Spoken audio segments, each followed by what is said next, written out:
Welcome to another episode of the Big Talk that we are bringing you, our viewers, vadiwa vatariri vateereri. Tinokutendai zvikuru nekuramba muchitevera chirongwa chedu che Big Talk. Today we have got a special guest, Nicole Chabata. Nicole Chabata, to some who don't know her, she was among the Citizens Coalition for Change activists who were arrested on 16 June while commemorating the Day of the African Child at their party administrator Jameson Timber, who is still in jail with the other over 60 activists. So today we want to hear Nicole's experience, the prison experience, and we also want to hear what she is going through right now, because Nicole was supposed to have set for her O-level examinations, but then it didn't happen because she was incarcerated. She was given bail after 90 days of incarceration. Unfortunately, that didn't help because some of her colleagues had already advanced with the examinations, preparations, and the other examinations that are taken prior to the ZIMSEC administered examination, the issue of color. So as we speak, she is no longer writing a O-level examination this year. Probably she will sit for the following year. So I want to hear Nicole's story. Kuna Nicole. Nicole, thank you so much for coming to Big Talk. Mbotuudzawo nyaya yekusungwa kwamakaitwa ne-experience yako, magariro amakaita kujere kana kutanga kuCentral nokuzoenda kujere, kuti how was life? Takabatwa patimba, polisi yakatishikira, takagara mugarden tichida kutanga program yedu. Polisi mva yatishikira, mva yatikandira matiega stream mukati. So tikatizira, vamwe vakasara matimba, vamwe tikatizira ku next house. Then tatizira ikoko, polisi yakatibata, tiri ku next ikoko, tikarowa, tikaendeswa kuCentral. Taendeswa kuCentral, tanga takakwara. Tisi vamwe taisatogona kufamba, like ini ndaitonetsikana nekufema, nokuti vakanditsika nemajombo. So takagara kuCentral kuya, takatota, tairara, takatota everything. Takatota kuti tipiwe hembe, vakaramba kuti tigirwe hembe dzimwe tichinje. So takagara ikoko, kausingamboite usiku hwese taumborara, chingorumwa chidii. Mairumwa nechi? Nitsikidzi. Tati nemaronda maoko ese zvekurumwa netsikidzi. Chibva tazoenda kukoti Tuesday. Taenda kukoti, patanzi tidzoke mangwana. Saka like takarimandwa, tanzi modzoka mangwana. Saka takwaniswa kuchikurubi. Kuchikurubi ndokwanguri wese, kausingagarike. Takatongosvika first day rachona tichisvika, magamuchiro atakaitwa, matamirwo atakaitwa asimbori right, like vanongogara vachingotuka vanhu usina chawatadza, unenge uchingotukwa pasina kana chawaita, tichingotukwa and zvasimbori right. Magadhi racho vaiti chii? vanenge vachingotuka zvakawanda, havanotuka zvakawandisa. Vanotukirira? Havanotukirira singaite, vanotukirira. Saka kuchikurubi kumaigara sei? Right. Kuchikurubi taigara like kungoriwo nezvimba zvinongogara vanhu, masales.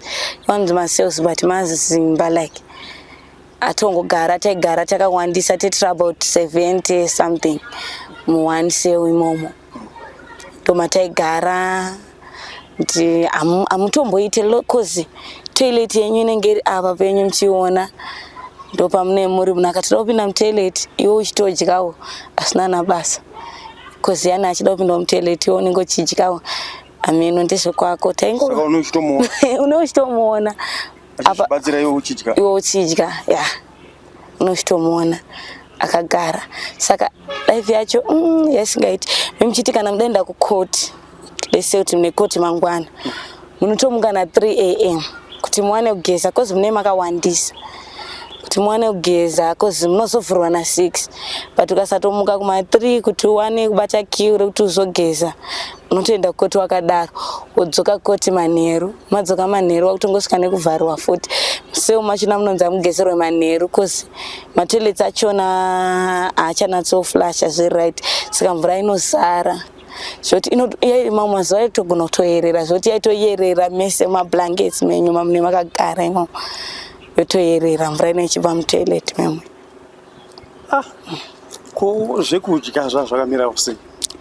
Like zvekudya kunodyiwa sadza tongoti sadza kazhinji and sadza rachina rinodyiwa nemacabbage kwete macabbage chaiwo chaiwo vanotora antikumbare munhu akatenga cabbage pane zvinobviswa zvekunze kumusoro sezvi right ndo zvinoraswa izvozvo exactly ivo ndozvavanononhonga kumbare soya nechirori izvozvo zvochekwa kwachinangokatwa maybe ka3 zvikakura dai zvitongokwatiswa nemazimvura sina soti yacho mafuta memusina zvezvakangodaro like zvitombodyika azvite ndozvamaingoisirwawo nemazisadza rine zvimapundu upfu chichakuoneka musadza racho chikafu chamaipiwa ichocho sometimes kuti muzodyawo chingwa kunenge yagwangwata rerauya rakaiswa muchirori futi parinosvika riraita kuomarara kuzoichirwa nemhepo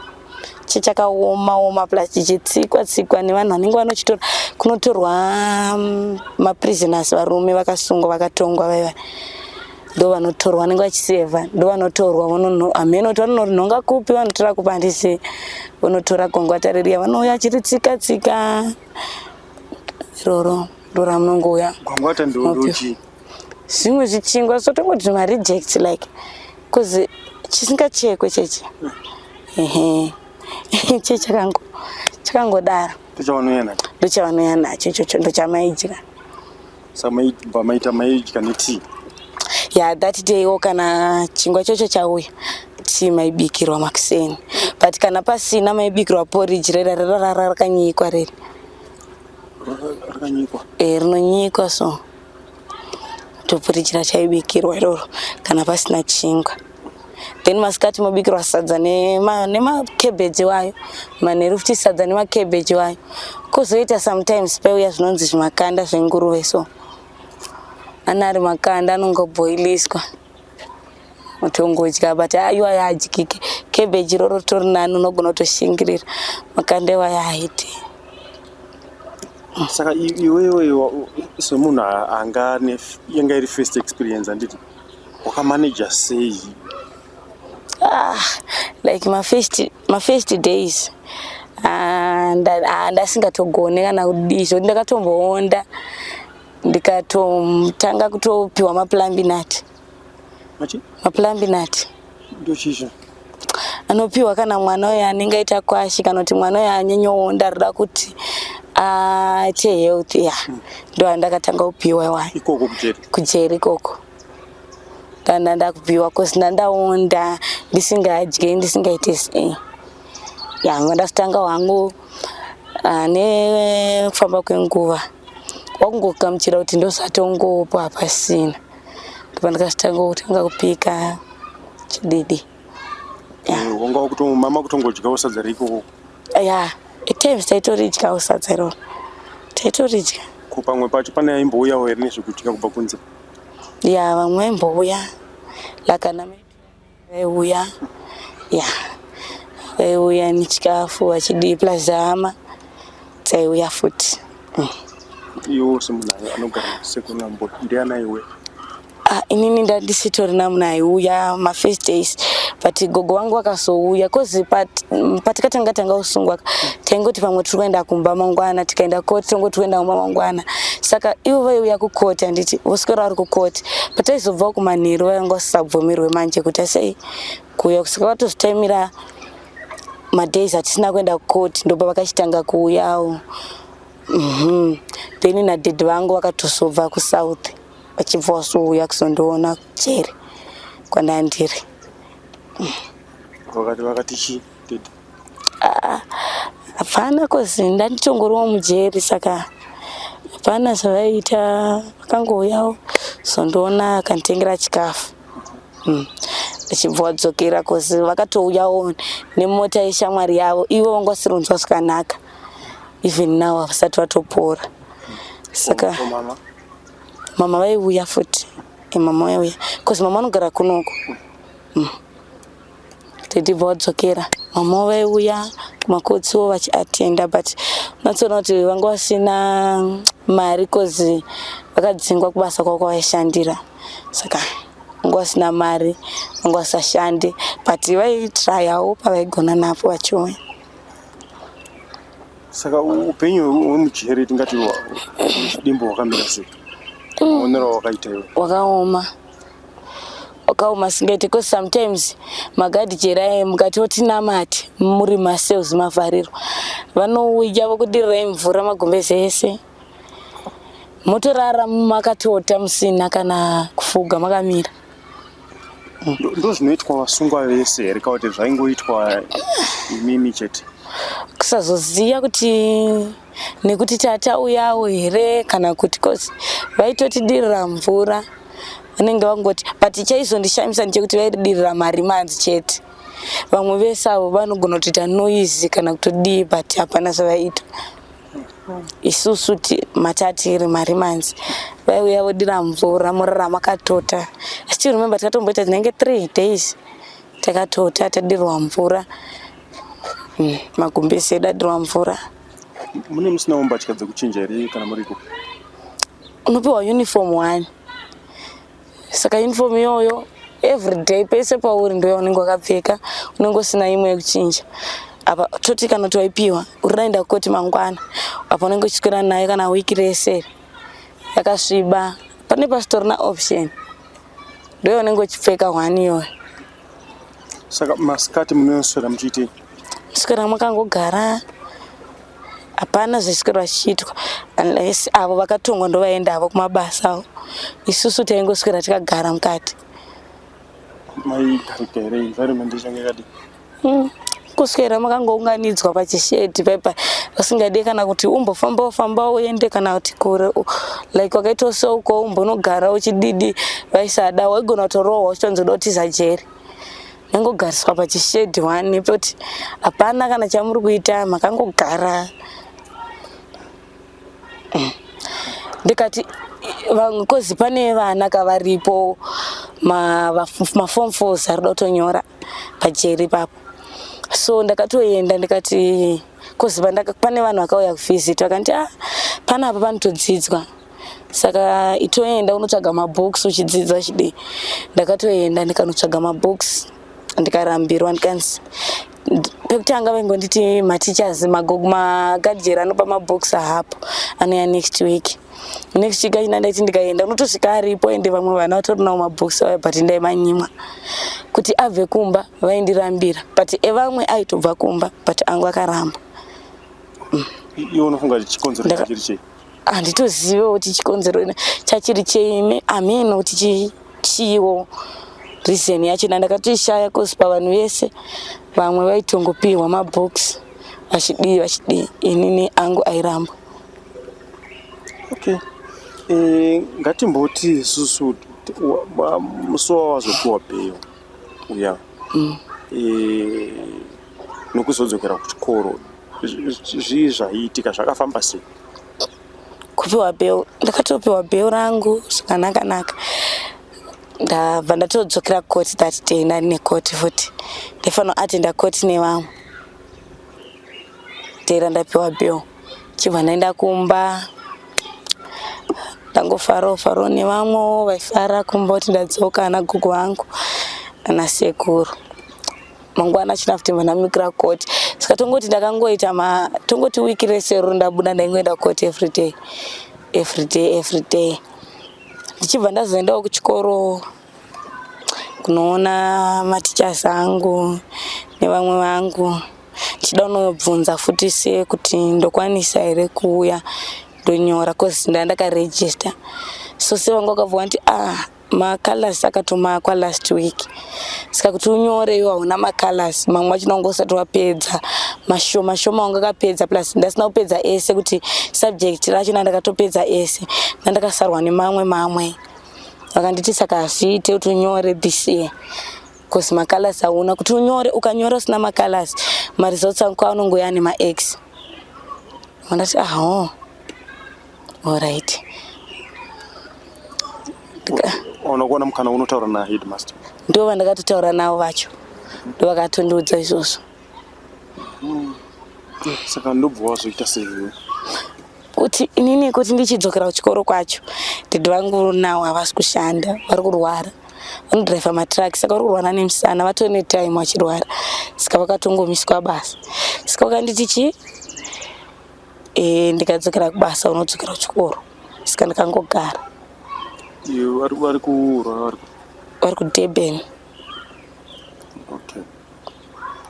Saka iwewe semunhu nawo atadza kunyora, unonzwawo sei? Zvinorwadza cause kutoona vamwe vangu vachinonyora hazvimbonditire zvakanaka. Sometimes vamwe vachona vanotombouya cause inini pachikoro pedu ndaitoiswa pamastudents anogona. Saka sometimes vamwe vachona vanogona kutoiti Niko wainzwisa subject iri, saka imbotibatsirawo zvakati. Zvinondirwadza sometimes kuti saka ina ndichatonyore, vamwe vangu vari kuenda kunonyora.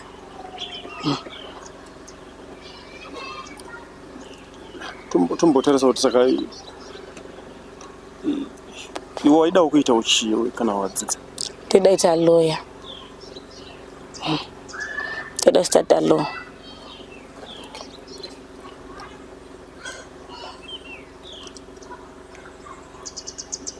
Saka strength yako enga iri kuma subjects apo? Ma-arts. Toda inyanya focus nawo. Unomwe munhu ere wakambotaura naye manyaya ekurwadziwa kwauri kuita nenyaya yechikoro, ndingati kana counseling wakawana? Counseling ndakamboenda kuCSU. Ndakamboenda counseling. Zvine chazvakabatsira here? Hazvina. I don't think kuti zvinotoshanda zvecounseling pandiri. Because hazvitombochinje.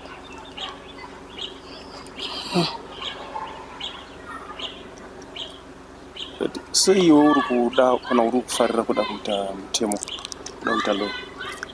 Kuda kuita law? Like ndotongodawo, ndakatongokurawo ndichitongonzwa kuda kuita law. Plus ndichizokurawo nezvinoitika muZimbabwe munomu, kana tsoona kuti ndikaita law. Plus nekuzogara kwandakaita kujeri kwekuya, ndakaona kuti vanhu vazhinji vari mujeri memuyaka vanhu vanongobatwa vasina kana mhosva dzavakapara, vachingoiswa majeri. Vashoma chaivo ndo vane mhosva kujeri kwekuya. Atsoona kuti uyu munhu haana mhosva but akasungwa like isusu. Macharges atakaisirwa ese takatoshamisika tichienda kukoti tichiudzwa kunzi munyaya yenyu mune disorderly conduct, makarova mapurisa. Mapurisa zvakatotishamisa. Saka ndakatoona kuti kufanira kumirira vanhu nayaya vane vakasungwa vasina mhosva dzavakapara. Ndozvakabva zvanatsondipa shungu dzekuita law izvozvo. Nine vanin'ina here? Ndinavo. Vari kupi? Ndine hanzvadzi nemunin'ina 2 vari kuSouth. Then mumwe wachona ari kuno kuZimbabwe totogara naye, nemumwe anogara namama. Asi baba namama vasese? Vakaseparata. Okay. Saka izvozvi zvichiri kunetsa chii after mazama aramba kunyoreka, uri kurarama sei? Ndoti ndikazvifunga cause matichers angu ari kutondipa pressure yekuti since uri kusita June uri munhu akadisturbeka, ufanira kuita sei kudzoka kuchikoro kuti udzidze ubatane nevamwe kuitira June wachinapa uri kunyora uve uri wapika waenderana nevamwe. But dad vangu havasi kushanda, saka ina ndinawo Zvekuita ndakangogara kumba. Wanga uchidai uchiuya kuchikoro? Toka kuchikoro udzidzi. Chao chiri kushota chii? Ndina zvakatokwana zvese kubvira kumari dzekuendesa kuchikoro. Handina. Because 3 months dzandandiri mujeri dzese dzedziya havana kubhadhara, vaiti taisaziva kuti unobuda here kana kuti haubude, saka havana kumbodzibhadhara. Dzangogara dzakadaro kubvira ndizobuda pachona. Saka kune mabalances kuchikoro akawandisa. Gore rino chete? This year chete. So fees yenyu yakambomira sei? Pekutanga vaita ma 35 per month. Izvezvi yainzi yam 50 per month. Saka paunombosangana neshamwari dzako dzinenge dzichiti chii? Like vamwe vana vachitoti nezera rako iroriri wakatonogara mujeri. Like vamwe vakabva vatongoti like munongoziva kuti munhu akatongoona vanhu anoti wakatogara mujeri nezera rako irori. Vamwe vari kutongoti pamwe nditori munhu akatopara mhosva. Ndokuona sechigevenga, secriminal chaiyo. Yeah. So in other words, you are losing friends. Yes.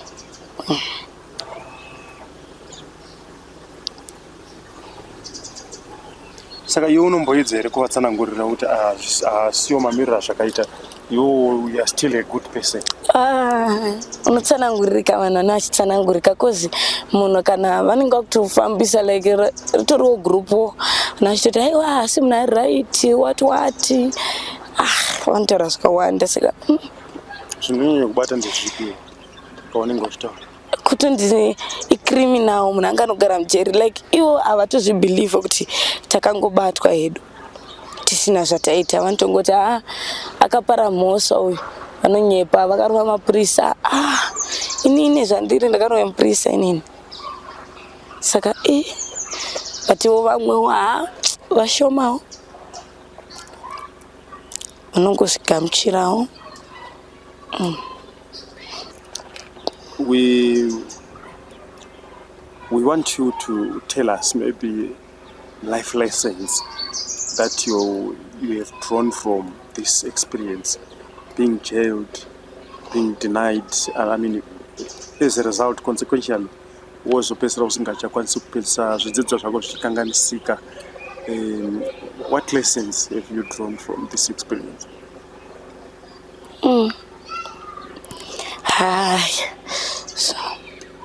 Panguva ina ndakatodzidza kuti life munhu zvaunenge wakatoplana asi izvo zvinozoitika. One, because zvana ndakaplana inini time yangu everything maplaniro andaita asi izvo zvakaitika zvatochinja now. And vanhu futi tingi vanhu vanoda kupana kutodzidziswa here kuti munhu anogamuchirwa sei. Tanga kudzidziswa kuti uone kuti wedu munhu yakasungwa hake but haana mhosva wati. Because like now ndikafamba muarea chaimo vanhu vanenge vachitarisana kudai, tarisana kunditarisa kuti chii. Nevamwe vanhu vandaitowirirana navo pasina, vanhu vanongokudai. Nekudzoka kwandakaita pamwe vanhu vafunga kuti chiri neinda here haneno. Zvakachinja like. Ko vana gogo vari chii? Hapana, vakangofara kuti ndadzoka. Vakafara kuti ndadzoka. Ko kumba ari kumbotenga zvokudya ndiani? Ari kuita fend for you ndiani? Like munhu anototenga zvokudya ndidhedhi vangu. Uchitumira vari kusauka? Asi kaikupira kusebenza kusvikanaka? Izvezvi vari kurwara, saka izvezvi pakatoipa tori mawani. Takatongogarawo tichingoti sekuru vanoshandawo but kwete zvekudaro. Vanongoita kuti one-piece jobs, saka vakangooneka mari musi iwoyo tongotenga, but havaoni mari yachona every day. vanita zvekuti apo naapo.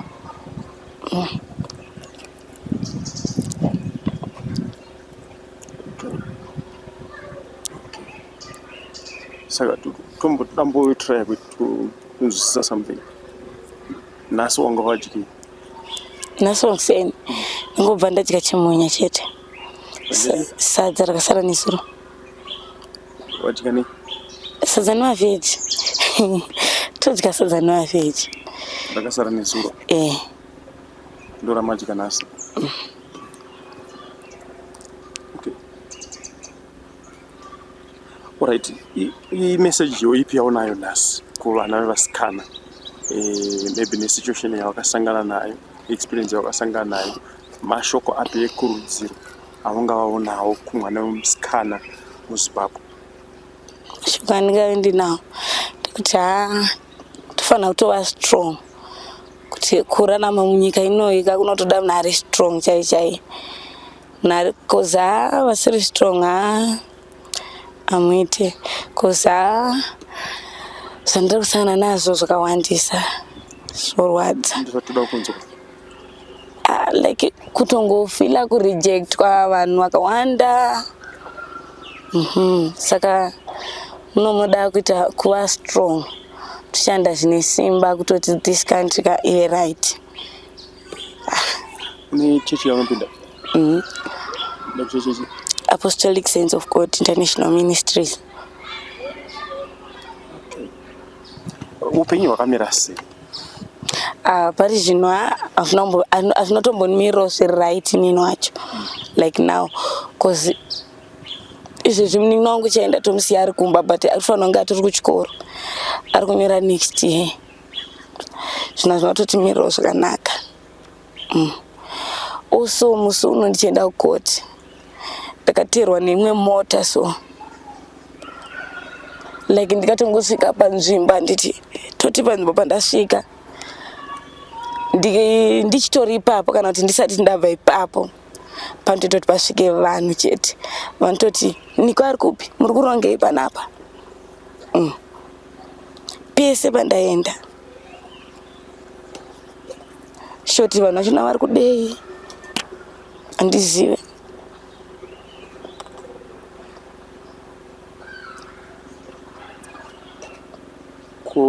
Munin'ina wako ari kunyora chii next year? Ari kunyora form 4 next year. Okay. Muri pa same school? Saka vanhu vanokutevera ava vanenge vane mota yakaita sei? Imota imwe chete here kana kuti dzinenge dzakawanda? Last time chienda kukoti ndakateerwa neFortune black yanga isina maplates.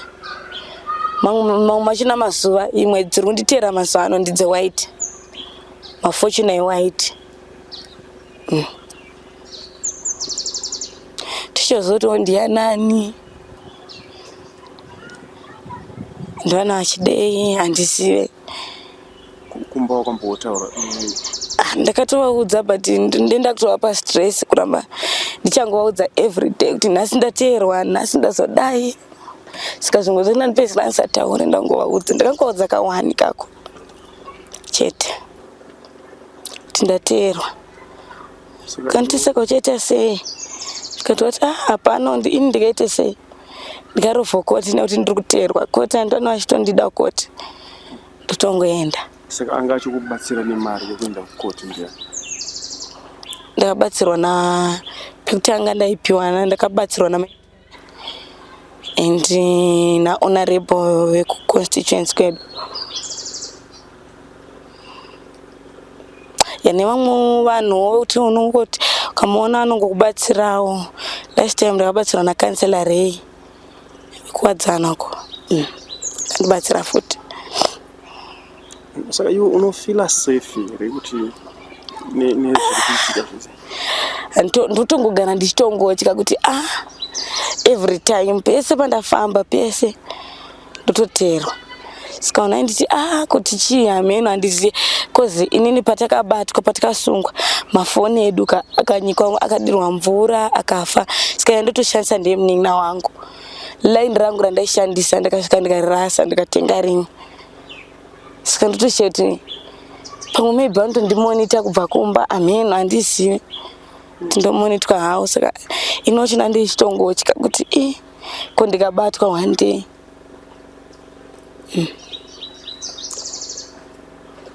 Thank you very much, our viewers, for following us and for hearing the story of Nicole. And you can agree with me that it's a very sad experience. She's just 18 and she spent 90 days in jail. After that, then she failed to write her examinations.